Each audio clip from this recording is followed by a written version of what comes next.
Assalamualaikum warahmatullahi wabarakatuh. Selamat pagi, selamat siang, dan selamat malam untuk seluruh anak-anak Indonesia yang soleh dan hebat.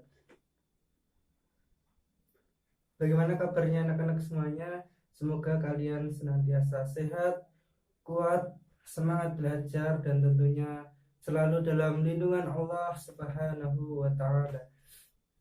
Alhamdulillahirrahmanirrahim, pada kesempatan hari ini kita masih berjumpa walaupun via daring atau via online. Pada pertemuan hari ini kita akan belajar materi kelas 5 semester Gasal tentang mengenal nama Allah dan kitab-kitabnya. Nah, pada pertemuan hari ini kita akan pelajari 4 asma Allah atau nama Allah yang baik. Jadi telah kita ketahui bahwasanya nama Allah itu ada 99 dalam Asmaul Husna, nama-nama Allah yang baik, di mana dalam Asmaul Husna ini menggambarkan bahwa Allah itu maha segala-galanya. Allah lah yang memiliki banyak sifat, dan sifatnya tentunya tidak akan tertandingi oleh siapapun. Nah, hari ini kita akan mempelajari 4 nama Allah yang baik. Yang pertama yaitu Al-Mumit, kemudian yang kedua Al-Hayyu, ketiga Al-Qayyum, yang keempat Al-Ahad. Yang pertama yaitu Al-Mumit, artinya maha mematikan. Allah telah berfirman, setiap yang bernyawa pasti akan mati. Kematian tidak akan dapat dihindari oleh siapapun dengan cara apapun, karena kematian ini adalah ketentuan dan ketetapan dari Allah Subhanahu wa Ta'ala. Sebenarnya kematian bukanlah sesuatu hal yang harus ditakuti, karena kematian ini adalah suatu hal yang akan menjadikan manusia hidup kekal abadi menuju kehidupan abadi yang lain. Nah, kehidupan kekal yang abadi ini tentunya kehidupan yang baik ketika seseorang itu melakukan amal soleh ketika hidupnya, dan ketika mati dialah yang berhak mendapatkan kehidupan yang baik, kekal, dan abadi. Begitu juga sebaliknya, ketika seseorang di dalam kehidupannya tidak melakukan amal soleh atau banyak ingkarnya kepada Allah Subhanahu wa Ta'ala, maka ketika mati dialah yang berhak mendapatkan balasan yang setimpal sesuai dengan apa yang diperbuatnya. Yang kedua Al-Hayyu. Al-Hayyu artinya maha hidup. Al-Hayyu mengandung arti bahwa Allah kekal selamanya. Kemudian Allah yang maha memberikan hidup untuk makhluknya. Tentu hidup dan mati ini berada dalam kuasa Allah Subhanahu wa Ta'ala. Nah, contohnya ada beberapa orang yang malah mengalami sakit parah atau sampai kritis, tetapi Allah masih berkehendak memberikan kesempatan untuk dia hidup. Dan sebaliknya, ada orang yang hidupnya sehat walafiat, tidak mengalami sakit apapun, tetapi dengan kuasa Allah menyabut kesempatan hidupnya dengan cara kecelakaan, serangan jantung, dan lain sebagainya. Maka dari itu Al-Hayyu, yaitu Allah yang maha hidup, ia kekal selamanya, tetapi Allah maha kuasa untuk memberikan hidup dan mencabut kesempatan manusia untuk hidup atau makhluknya untuk hidup. Maka dari itulah marilah kita berdoa, Ya Hayyu, Ya Allah yang maha hidup Berilah kami keselamatan dan kehidupan yang baik, kesempatan hidup yang baik di dunia, agar kami nanti hidup kekal abadi di akhirat dengan kebaikan. Kemudian yang ketiga yaitu Al-Qayyum. Al-Qayyum artinya yang maha berdiri sendiri. Jadi Allah Subhanahu wa ta'ala adalah zat yang berdiri sendiri. Jadi Al-Qayyum berarti Allah maha berdiri sendiri untuk selama-lamanya. Dalam nama Allah yang baik ini, Al-Qayyum, Allah mengajarkan kepada manusia untuk senantiasa hidup mandiri atau tidak bergantung kepada orang lain. Nah, bagi anak-anakku semuanya, marilah kita tiru atau kita ambil pelajaran tentang sikap mandiri ini dan kita lakukan sebagaimana diri kita tidak akan merepotkan orang lain atau diri kita akan menjadi pribadi yang mandiri dan tidak bergantung kepada orang lain. Kemudian yang keempat ada Al-Ahad. Al-Ahad artinya adalah Maha Esa. Al-Ahad atau Maha Esa ini mengandung arti bahwa Allah Subhanahu wa ta'ala adalah zat yang segala-galanya, zat yang maha segala-galanya, dan kepada Allah lah kita akan berserah diri. Dan tentunya kita harus senantiasa meminta kepada Allah untuk memberikan kepada kita keselamatan, dihindarkan dari segala musibah, dan kita selalu diberikan kesehatan olehnya. Begitulah Allah. Tidak ada yang pantas kita puji selain Allah yang Maha Esa, Maha segala-galanya, dan kepadanya lah kita berserah diri mohon pertolongan, dan kepadanya lah kita berharap atau mengharap untuk dihindarkan dari segala musibah, mara bahaya, dan lain sebagainya. Nah, selanjutnya contoh dari implementasi atau pelajaran yang dapat kita ambil dari salah satu dari 4 nama Allah yang baik tadi, kita mengambil Al-Qayyum. Kita harus hidup mandiri. Ketika bangun tidur, kita membersihkan kamar kita dengan baik, menatanya dengan baik. Kemudian ketika kita belajar, harus membereskan, merapikan buku kita, dan untuk esok pagi untuk diri kita sendiri. Jadi tidak perlu bantuan orang tua, ataupun kita harus berusaha bersikap mandiri. Itu saja untuk materi mengenal nama Allah. Kemudian ke subbab yang kedua, yaitu mengenal kitab-kitabnya. Baiklah anak-anakku sekalian, setelah tadi kita mengenal tentang Allah melalui nama-nama Allah yaitu Asmaul Husna, selanjutnya kita akan belajar tentang mengenal kitab-kitab Allah Subhanahu wa ta'ala.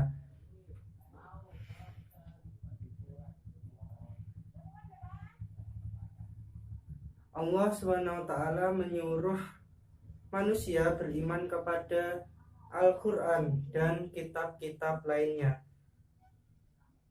yang diturunkan kepada nabi-nabi sebelumnya, dan tentunya Al-Quran kepada Nabi Muhammad SAW.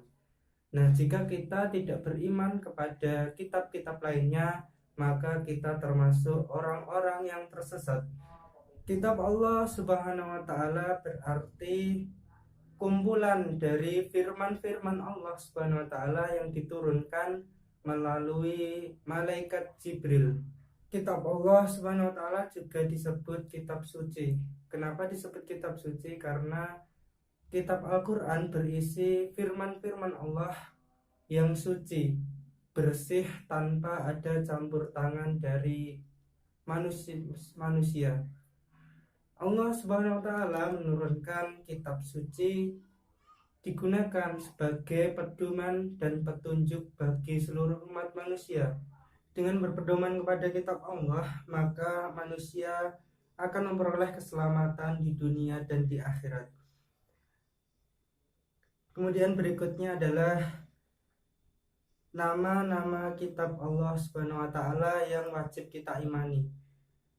Jadi sebelum Al-Quran turun, itu ada 3 kitab Allah yang sudah turun sebelumnya, yaitu pada Nabi Musa dengan kitab Taurat, kemudian Nabi Daud dengan kitab Zabur, kemudian Nabi Isa dengan kitab Injil. Pertama yaitu kitab Taurat.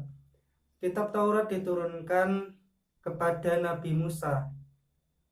Kitab Taurat berisikan tentang peraturan atau syariat. Kitab suci Taurat diturunkan kepada Nabi Musa alaihissalam ketika Nabi Musa berada di Bukit Tursina atau Bukit Sinai. Taurat berasal dari kata dalam bahasa Ibrani, yaitu Taurat berarti aturan atau pedoman atau syariat.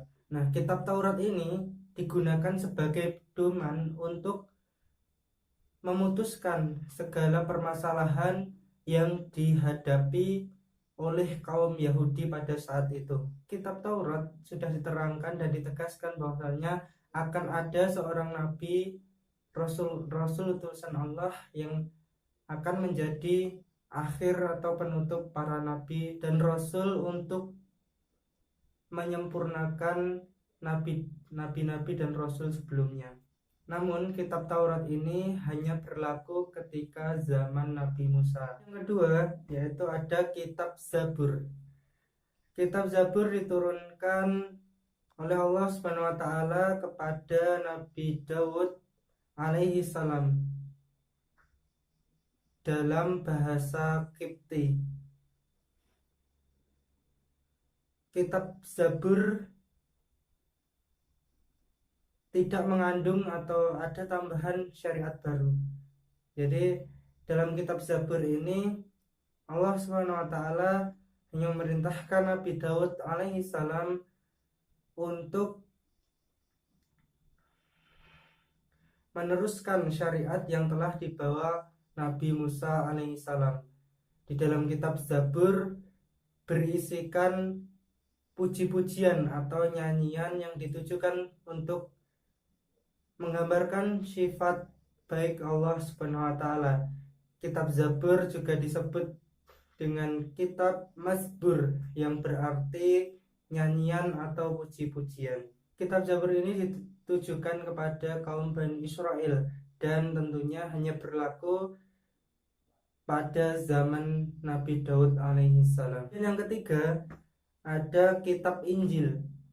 Kitab Injil diturunkan kepada Nabi Isa alaihi salam disebabkan karena adanya penyelewengan syariat yang telah dibawa Nabi Musa dan Nabi Daud alaihissalam. Dalam kitab Injil ini berisikan ajakan untuk kembali kepada akidah tauhid dan kembali untuk menyembah Allah Subhanahu wa taala yang dibawakan Nabi Daud alaihissalam sebelumnya.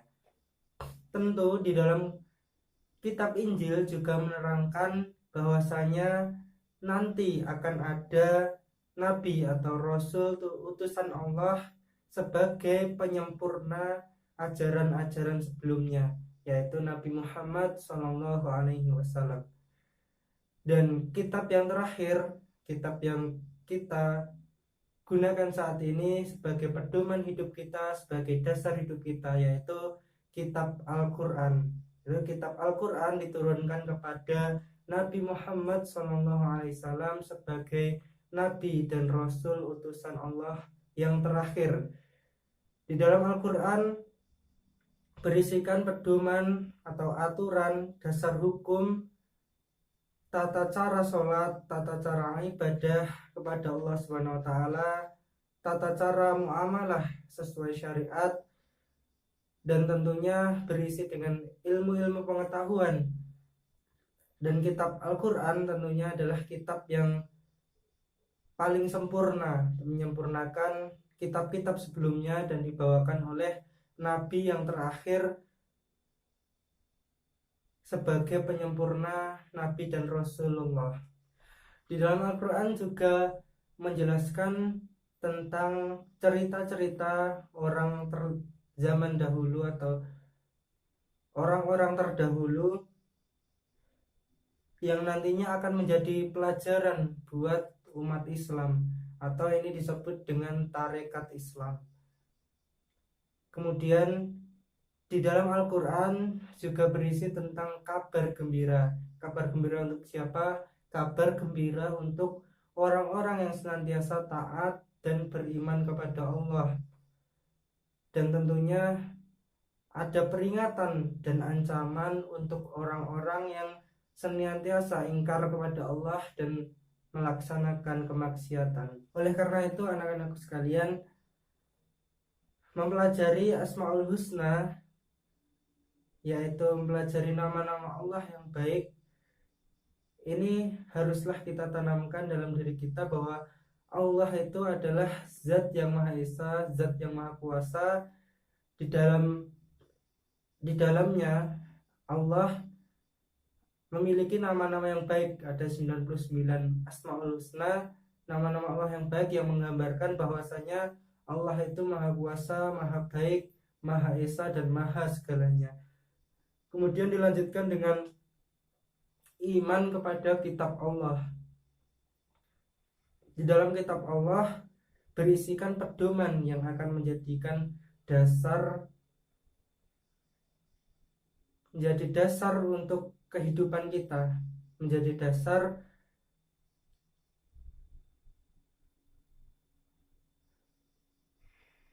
dasar perilaku yang akan kita jalani dalam kehidupan kita. Dan tentu harus diazamkan bahwasanya kita harus senantiasa kembali kepada kitab atau kembali kepada Al-Quran, dan kita harus yakin bahwasanya kitab ini diturunkan oleh Allah SWT kepada para rasul sebelumnya dan sampailah kepada Al-Quran. Al-Quran ini adalah kitab yang paling sempurna sebagai penyempurna ajaran-ajaran sebelumnya. Untuk yang terakhir, sebelum ditutup, Bapak ingin memberikan tugas terlebih dahulu. Tugasnya yaitu yang pertama, silahkan anak-anak membuat tabel. Tabel ini berisikan tentang Asmaul Husna yang telah kita pelajari tadi. Asmaul Husna beserta artinya. Kemudian yang kedua, silahkan anak-anak membuat tabel berupa nama kitab, kemudian kepada siapa diturunkan, yaitu nama Rasul yang diutus oleh Allah, kemudian ditujukan kepada siapa, nama umatnya, dan terakhir memakai bahasa apa. Kemudian yang ketiga, silahkan anak-anak mencari nama lain dari Al-Quran, kemudian dibuat tabel nama beserta arti dari nama lain Al-Quran ini. Itu saja, marilah kita tutup materi pada hari ini dengan membaca hamdalah bersama-sama. Alhamdulillahirabbil alamin. Semoga anak-anak senantiasa diberikan kelancaran dalam belajar dan kalian adalah penerus bangsa dan agama. Marilah kita akhiri. Assalamualaikum warahmatullahi wabarakatuh.